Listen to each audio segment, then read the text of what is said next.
And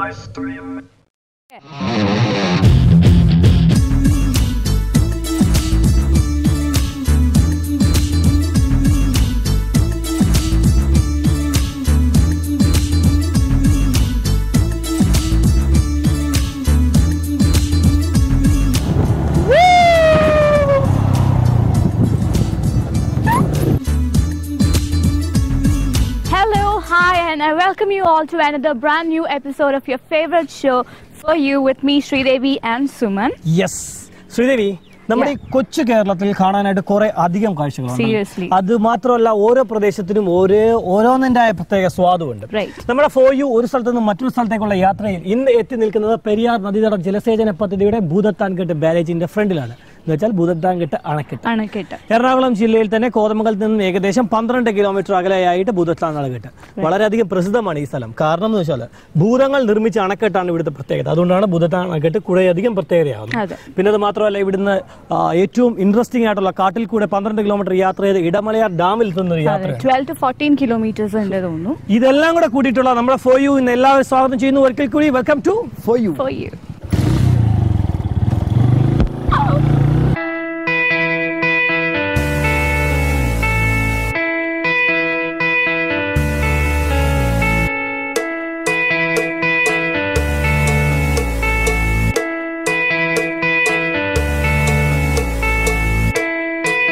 ഇവിടെ എത്താനായിട്ടുള്ള വഴി പറയാം. ഇവിടെ കൊച്ചിയിൽ നിന്ന് ഏകദേശം 64 കിലോമീറ്റർ ആണ് ഇവിടെ എത്താനായിട്ട്. ഏറ്റവും നിയറസ്റ്റ് ടൗൺ ആയിട്ടുള്ളത് കോതമംഗലമാണ്. ഏകദേശം 12 കിലോമീറ്റർ ഉണ്ട് ഇവിടുന്ന് കോതമംഗലത്തിന്. പിന്നെ nearest railway station, railway line ഈ ഇടുക്കി ഈ സൈഡിൽ കൂടെ എന്ന് വെച്ചാൽ നമ്മുടെ എറണാകുളം ജില്ലയുടെ ഈ ഒരു ബോർഡറിൽ കൂടെ പോകാനായിട്ട് നിയറസ്റ്റ് റെയിൽവേ സ്റ്റേഷൻ ഉള്ളത് കോട്ടയം റെയിൽവേ സ്റ്റേഷനും അതേപോലെ തന്നെ കൊച്ചി റെയിൽവേ സ്റ്റേഷനും. അതുകൊണ്ട് നിയറസ്റ്റ് ഓൾമോസ്റ്റ് ഏകദേശം ഒരു 60 കിലോമീറ്റർ രണ്ടുമാണ്. Nearest airport Nedumbassery airport. ഇതാണ് ഈ ഭൂതത്താൻകെട്ടിൽ എത്താനുള്ള ഒരു മാർഗം അല്ലെ.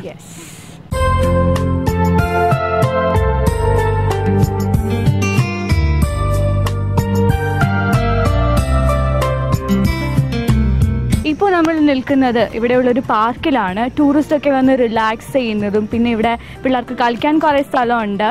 അത് മാത്രമല്ല സുമൻ പറയൂ. എനിക്ക് ഇവിടുത്തെ ഭംഗി സത്യം പറഞ്ഞാൽ ആസ്വദിച്ചാൽ തീരുന്നില്ല. നമ്മള് ഇവിടെ വന്നിട്ട് ഈ ഭൂതത്താൻകെട്ട് ഡാം കാണുന്നതിന് മുമ്പ് ഒരു ലെഫ്റ്റ് സൈഡിലായിട്ട് വളരെ അടുത്തായിട്ടാണ് ഈ ഭൂതത്താൻകെട്ട് പാർക്ക് ഉള്ളത്. ഈ പാർക്കിന്റെ പ്രത്യേകത എന്ന് പറഞ്ഞാൽ നമ്മൾ ഇവിടെ വരുന്നവർക്ക് പാർക്ക് കാണാൻ ഇഷ്ടമുള്ളവർക്ക് പോയി പാർക്ക് കാണാം. അതേപോലെ ആസ്വദിക്കാൻ കുറേയധികം കാര്യങ്ങൾ ഇവിടെയുണ്ട്. നല്ല തണലുള്ള മരങ്ങൾ, അതേപോലെ ഇവിടെ സ്വിമ്മിംഗ് പൂൾ, അതിനകത്ത് മത്സ്യങ്ങൾ, ഇരിക്കാൻ ഇഷ്ടംപോലെ സ്ഥലമുണ്ട്. അത് മാത്രമല്ല കുട്ടികൾക്ക് കളിക്കാൻ കുറെ അധികം വെറൈറ്റി ഉള്ള പ്ലേ ഗ്രൗണ്ട്സ് പോലുള്ള സംഭവങ്ങൾ. പിന്നെ തൊട്ടടുത്ത് തന്നെ പെരിയാർ റിവർ ഉണ്ട്. അതാണ് ഏറ്റവും മനോഹരമായ കാഴ്ച ഈ പാർക്കിൽ.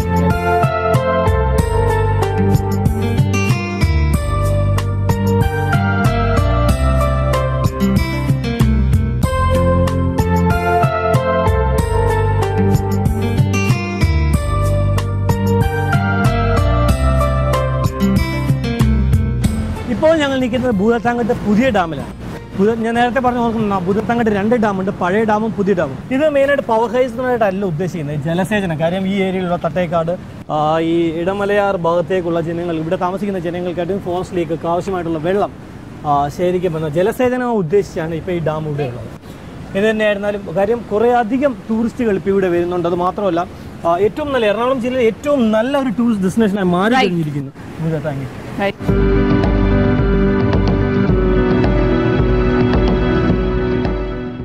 ശ്രീ, വളരെ പ്രസിദ്ധമായിട്ടുള്ള ഇടമലയാർ ഡാമിനെ പറ്റി കേട്ടിട്ടില്ലേ? ഇത് ഭൂതത്താൻകെട്ട് ഡാമിൽ നിന്ന് ഏകദേശം 14 കിലോമീറ്റർ മാത്രമേ ഇടമലയാർ എത്താനായിട്ട്. പക്ഷേ ഇതിന് ഏറ്റവും അഡ്വാൻറ്റേജ് ആയിട്ടുള്ള കാര്യം എന്താണെന്ന് അറിയാം? ഭൂതത്താൻകെട്ട് വന്നു കഴിഞ്ഞാൽ നമുക്ക് ഏകദേശം 20 കിലോമീറ്ററിന് അടുത്താണ്, 11 കിലോമീറ്ററിന് അടുത്താണ് കോതമംഗലം ടൗൺ. കോതമംഗലം ടൗണിന് ഇവിടെ വന്നു കഴിഞ്ഞാൽ പെട്ടെന്ന് എത്തും. ഇത് കഴിഞ്ഞാൽ ഏറ്റവും രസകരമായ യാത്ര എന്ന് പറഞ്ഞാൽ ഈ 14 കിലോമീറ്റർ ഇടമലയാർ ഡാമിലേക്കുള്ള 14 കിലോമീറ്റർ കൊടും വനത്തിൽ കൂടെയാണ്. അതാണ് ഇവിടുന്നുള്ള ഏറ്റവും രസകരമായ. ഇവിടെ ഒരു ചെറിയ ബോർഡുണ്ട്, വെൽക്ം ടു ഇടമലയാർ പ്രോജക്ട് എന്ന്. കഴിഞ്ഞാൽ ഉടൻ തന്നെ ഒരു ചെറിയ ചെക്ക് പോസ്റ്റ്, അതിൽ നിന്ന് സ്റ്റാർട്ട് ചെയ്യുന്ന യാത്ര കൊടും വനത്തിലൂടെയാണ് നമ്മൾ ഇടമലയാർ ഡാമിൽ എത്തുന്നത്. അതേപോലെ ശ്രീ ഇവിടെ ഒരു അമ്പലം ഉണ്ടല്ലേ? അതെ അതെ, ഇവിടെ അതിന്റെ പേര് ശ്രീ ദുർഗാദേവി ക്ഷേത്രം എന്ന് പറഞ്ഞിട്ട്. ശ്രീ ദുർഗാദേവി ക്ഷേത്രം ഈ സൈഡിലായിട്ട് നമുക്ക് കാണാൻ പറ്റും.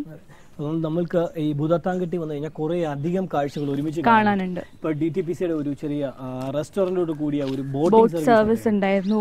അതേപോലെ തന്നെ ഭൂതത്താൻകെട്ട് ഡാമാണ് ഏറ്റവും പ്രധാനപ്പെട്ട കാഴ്ച. അപ്പോൾ ഈ ഡാമിന്റെ പ്രത്യേകത ഞങ്ങൾ ആദ്യം പറഞ്ഞ് ഓർക്കുന്നതാണ്. കാര്യം ഒരു ആകൃതിയും ഇല്ലാതെയുള്ള കല്ലുകൾ കൊണ്ടാണ് നിർമ്മിച്ചിരിക്കുന്നത്. അങ്ങനെ ഈ ഡാമിന്റെ കാഴ്ചകൾ കണ്ടാൽ അതിനോട് അഡ്വാൻറ്റേജ് ആയി ഒരു ഫുൾ ഡേ എൻജോയ് ചെയ്യാനുള്ള കുറെ അധികം കാഴ്ചകൾ എക്സ്ട്രാസ് ഉണ്ട് ഭൂതത്താൻകെട്ടിലുണ്ട്.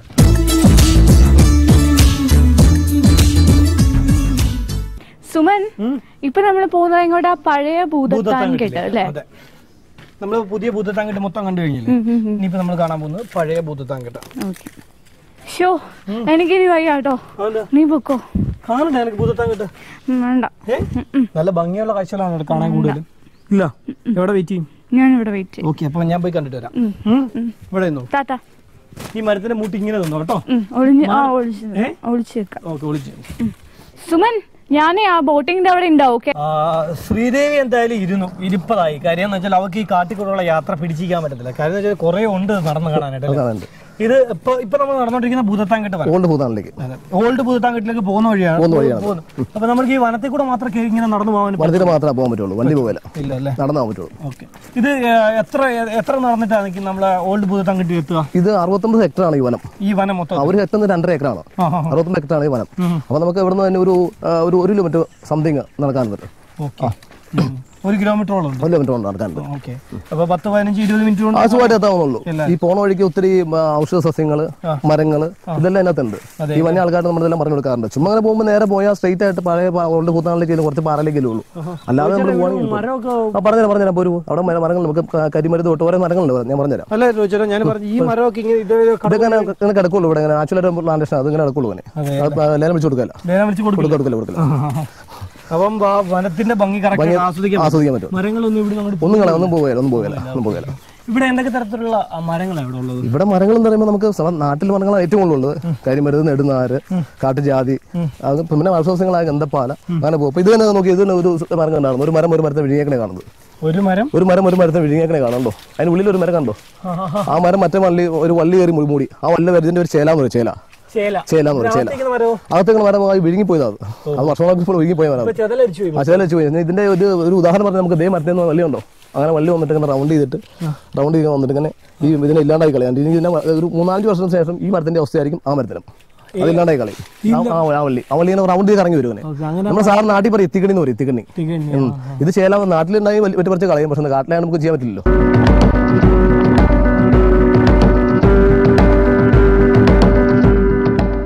ചേട്ടാ, ഇതിപ്പം വനം വകുപ്പിന്റെ കീഴിലല്ലേ? വനംവകുപ്പിന്റെ കീഴിലാണ്. ഈ ഭൂതത്താൻകെട്ട് അണക്കെട്ടും ബാക്കിയുള്ള കാര്യങ്ങളൊക്കെ DTPC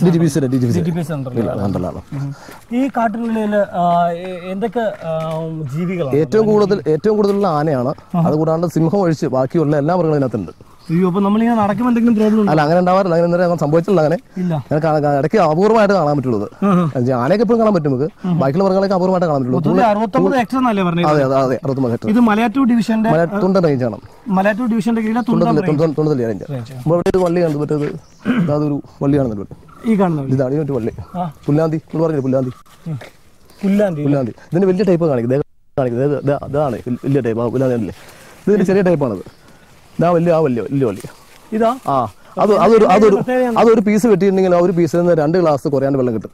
കുടിവെള്ളമാണ് ഈ പറഞ്ഞത്. ഇവിടെ കാട്ടിൽ കയറി ഇനി വെള്ളം തീർന്നു വേണ്ടി നമ്മൾ ഉപയോഗിക്കുന്ന നാട്ടിലെ ആൾക്കാർ അറിയാവുന്നവർ, നമ്മളത്ര അറിയില്ലല്ലോ, അവർ ഉപയോഗിക്കുന്നതിന് അതിൻ്റെ ഒരു തണ്ട് വെട്ടിയാൽ 2 ഗ്ലാസ് വെള്ളം കിട്ടും അതിനകത്ത്.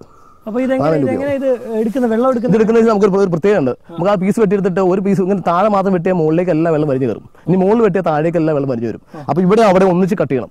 ഇവിടെ വെട്ടി അപ്പുറം വെട്ടി മുകളിലേക്ക് അപ്പം കിട്ടുക. അങ്ങനെ എത്രയും പെട്ടെന്ന് എടുക്കുന്നു അത്രയും പെട്ടെന്ന് വെള്ളം കൂടുതൽ കിട്ടും. നല്ല ശുദ്ധമായ വെള്ളമാണ്. കാട്ടിലെ ടാപ്പാണ് പുല്ലാന്തി. കാട്ടിലെ ടാപ്പാണ്. അതെ.